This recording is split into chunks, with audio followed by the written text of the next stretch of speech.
Thanks for joining us today as we savor the flavors and the aromas of Nimrod. We are going to savor the flavors and the aromas of the new Battle Pass card, Nimrod. I hope you enjoy.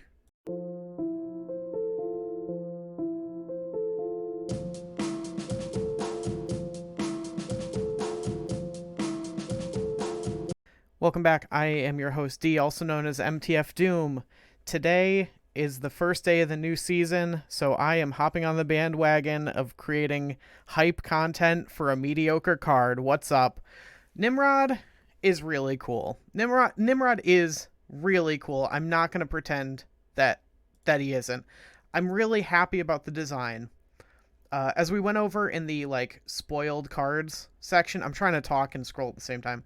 The kind of best design is one that is interesting but not immediately game breaking, and so I think this runs the line much better than MODOK, but that it's always going to be compared to Surfer and Zabu. I mean, not always, but if you're a current player, you were here for probably Surfer, Zabu, MODOK, and it's well, two of those had to get nerfed pretty significantly after their release.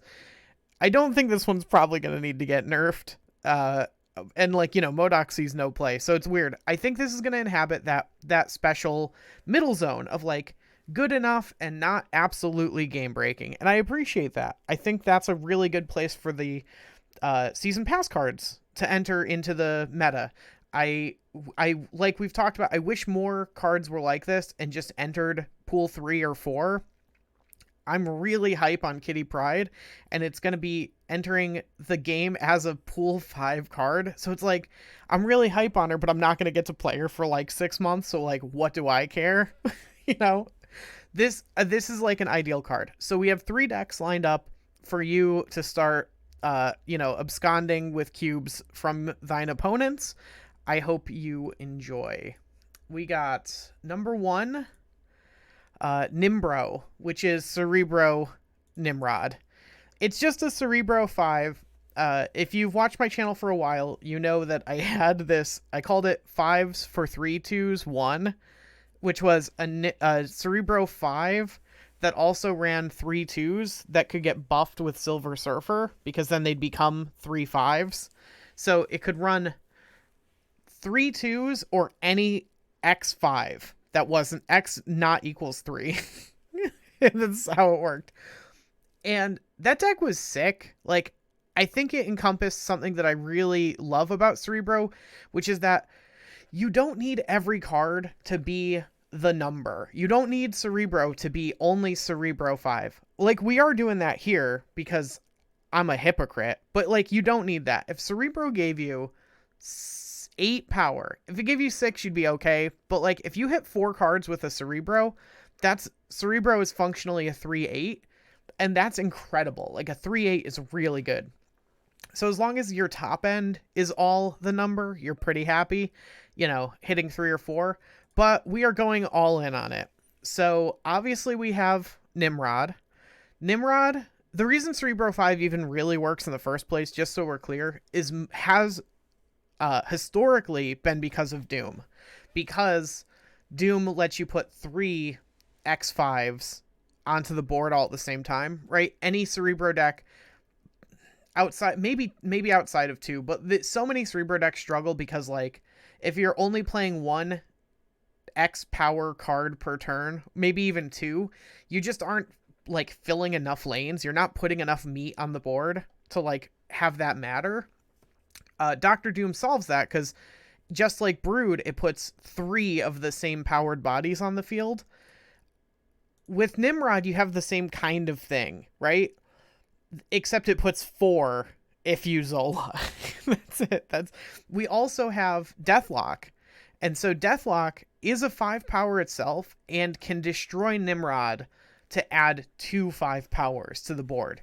So I really like that. I almost wanted to include Carnage, but if you accidentally eat 2 cards with Carnage, it's just so bad. And it would only be good for Nimrod stuff. The other thing we have going for us is that if we don't have Nimrod and we're worried about our opponent, like they're on the Thanos deck or whatever, on 5 being able to Sandman and then on 6 being able to Doom, right? Like if that's what your hand looks like, you're perfectly fine with that. We also have the Polaris Spider-Man combo, right? So on 3 you can Polaris, on 4 you can Spider-Man plus something else, you know, maybe you Cerebro then.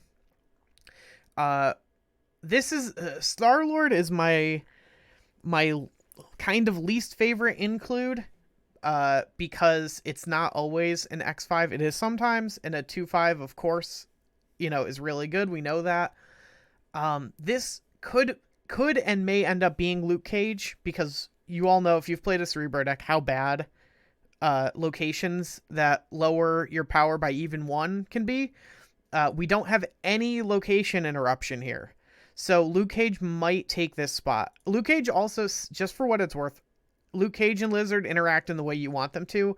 Lizard functionally, the ongoing cannot affect him as long as Luke Cage is out, because Luke Cage is a daddy who will keep you safe, and that's why he made the list of cards that I would date. So this may or may not end up being that, but ultimately, I really like this list. I think it's maybe the weakest of the 3 that I'm gonna postulate, but I just love Cerebro so much that I always want to play a Cerebro list, and this is like, this card is like perfectly good in that list. Just this, by the way, if your only plan is to Nimrod and then destroy it, you've only gotten a 5/10 in stats. That's not good enough. I'm really sorry. You have to destroy it twice, or you have to do something else interesting with it, okay? Just so you know. And that's why this card is so good, like, design-wise, is that it isn't just good enough on its own. Okay. So then we have the second list, is that exact thing. This is also, if you don't know, the Marvel Snap Discord runs a deck building contest. This is going to be my submission for that deck building contest, because it has to have 3 of the X-Men, and it's Nimrod is, I guess, an X-Man. I didn't know this. I've never known this, but because I don't know anything, certainly not about Marvel, but also in general. And I didn't know Nimrod was an X-Man. And then we got Wolverine, and I included Forge partly for that reason, but also it's going to work with what we're doing. So the idea of this one is just to destroy Nimrod a bunch of times. We have Deathlock, Venom, and Carnage in this, as well as Arnim Zola. So, you know, on 5 into 6, if it's just Zola, that's fine. It can also be 5 into 6 as, like, your turn 6 can be, like, Carnage in the Nimrod lane. Another important thing is that Zola, you have to really, really plan your Zola turn, right? You need to basically only have Nimrod in that lane, or you're going to start to do like 50-50 stuff, which is bad. But with like all these other ones, the just destroy everything in this lane, Nimrod gets way better because you don't have to try to like play around, you know, that like this being here versus there versus whatever. So on turn 6, this deck is just trying to go like Carnage, the Nimrod lane, and then like Venom the next lane, and then like play the demon that you got from Hood earlier, or something like that. Just, it's like a lot of meat put out onto the board on turn 6. And then it also, like, you know, incidentally, you might sometimes hit Wolverine. Incidentally, you might sometimes hit Nova or Buckingham Barnabas. And all of those are just good hits to be destroyed. Forge itself is fine to get eaten, right? Like, it already provided the +2, and then if it gets eaten by Carnage, it gives another +2 functionally. But mostly we're trying to Forge on turn 6 alongside some other thing, right? Because if you Forge... we're trying to Forge on turn 4, not on turn 6. You're trying to do, like, whatever, Carnage, and then Forge on 4, and then Nimrod on 5, because Nimrod gets the +2 from Carnage, but then when it dies, function, you've doubled up the +2 into like +4 basically. So that's what the Forge is for. Also, like, so many of your cards are just kind of overstated anyway, that Forge just like giving them more stats is fine. Notably though, you don't want to hit any of your 1-drops with Forge or Bucky Barnes. But besides that, like, Forge isn't great, but it's either this or a tech card, and I wanted this deck to be for that, like I said, that Discord thing. So it's Forge. But this card could be any number of other things, and you wouldn't have to worry about it. Just that's the card you should cut if you aren't trying to play in this Discord event. And then finally, we have the world's strongest rod. So the idea of this going off the Forge thing from last time, this came to me because I built specifically the put Forge in that last deck, is just to try to do the buff stuff, right? Okoye, Nakia, Forge, and we're trying to hit either, well, we have a lot of hits now. Black Panther could also go in this deck. I don't have Black Panther, but any of those buffing Mr. Sinister counts as double. Any of those hitting Brood counts as triple. Any of them hitting Mysterio counts as triple. Any of them hitting Iron Man counts as double. And any of them hitting Nimrod counts as double if Nimrod gets destroyed. So that's the whole idea, is like, Okoye is like okay as a 2/4 if you end up playing 2 of the cards that you draw after playing her. She's okay, but she's like exceptional if like one of those cards is Mysterio and she's already counted as like, a 2/5 because Mysterio himself just gets +3 basically. And then like another one's Brood, so now she counts as like a 2/8 in total power that she has provided, right? Any of them are just really good. We also had to keep our curve pretty low because you want to be able to flush it out before you play out your Nakia. So you don't, the worst kind of hands with this deck are like Iron Man, Nimrod, Zola, because you just kind of can't get the cards you might really want onto the left side of your hand.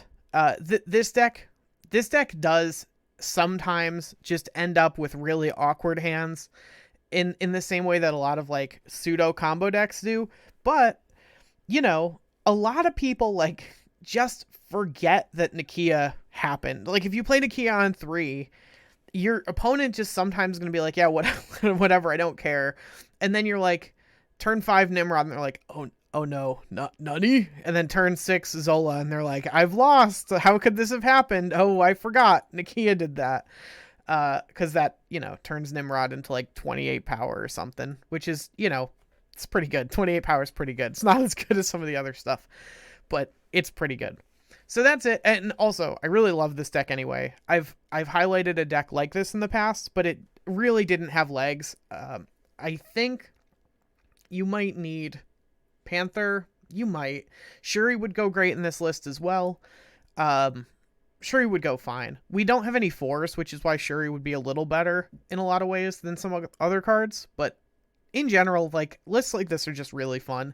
I mean, like, the season just reset. I'm rank 40. I can play, like, basically whatever I want. So the stakes are so low right now. So I intend to play. I have been and intend to continue playing these 3. And I encourage you to as well if you're, like, not really trying to climb, as I'm not right now. This is the time to just try out goofy stuff. Thank you so much for watching. I hope you found my content elucidating, enlightening, and enriching. If you did, you probably did because you're still here. And the best way to let me know is with a subscription, with a Discord like, and with a comment. Let me know what you'd like to see more of, what you'd like to see less of, and what I got wrong. Honestly, that's like one of my favorite things is how nice people are even when they're pointing out that, D, you just said something totally wrong. So thank you so much for watching. I hope you have a great day, and I will see you all tomorrow.